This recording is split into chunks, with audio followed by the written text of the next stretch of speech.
بسم اللہ الرحمن الرحیم۔ السلام علیکم۔ عورت کا سب سے بڑا راز جانیے۔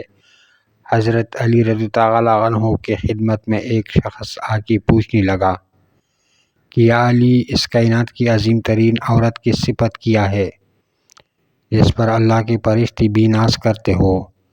جیسے ہی پوچھا گیا تو امام علی رضی اللہ عنہ نے فرمایا کہ میں نے اللہ کے رسول صلی اللہ علیہ وآلہ وسلم سے سنا کہ اس زمین کی سب سے افضل ترین عورت وہ ہے جو کم خرچ کرتی ہو، کفایت سے اپنی زندگی بسر کرتی ہے۔ یاد رکھنا، جو عورت گھر کے اخراجات کو کم رکھتی ہے، فضول خرچ کرنے سے گریز کرتی ہے، تو اللہ کے فرشتے اس کے قدموں تلے اپنے پر بچھاتے رہتے ہیں، اور اللہ اس عورت سے وعدہ ہوتا ہے کہ روز محشر اسے جنت کے عظیم سے عظیم انعامات عطا کیے جائیں گے۔ اے شخص، عورت کی یہ ایک صفت اس کی جنت میں جانے کے لیے کافی ہے کہ وہ فضول خرچ کرنے سے دوری اختیار کر کے اپنی اولاد کو اچھی پرورش کرے اور گھر کو جنت بنا دے۔ اسلام ہر شعبۂ زندگی میں سادگی، اعتدال اور میانہ روی کی تلقین کرتا ہے۔ فضول خرچی، عیش و عشرت، نمود و نمائش سے نہ صرف منع کرتا ہے بلکہ اس کی شدید مذمت بھی کرتا ہے۔ فضول خرچی کرنے والوں کو اللہ تعالیٰ ناپسند کرتا ہے۔ قرآن حکیم میں ارشاد باری تعالیٰ ہے، اے اولاد آدم، تم ہر نماز کے وقت اپنا لباس زینت پہن لیا کرو، اور کھاؤ اور پیو، اور حد سے زیادہ خرچ نہ کرو کہ بے شک وہ بے جا خرچ کرنے والوں کو پسند نہیں فرماتا۔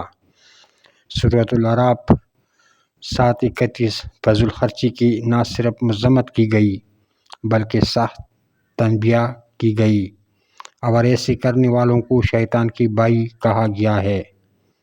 ارشاد باری تعالیٰ ہے، اور قرابت داروں کو ان کا حق ادا کرو، اور محتاجوں اور مسافروں کو بھی دو، اور اپنا مال فضول خرچی سے مت اڑاؤ، بے شک فضول خرچ کرنے والی شیطان کی بھائی ہے، اور شیطان اپنے رب کا بڑا ہی ناشکرا ہے۔ بنی اسرائیل کی سورت 17، 26، 27۔ اسلام ہر شعبۂ زندگی کی طرح مال خرچ کرنے میں بھی اعتدال اور میانہ روی کا درس دیتا ہے۔ چنانچہ فرمایا گیا، اور نہ اپنا ہاتھ اپنے گردن سے باندھا ہوا رکھو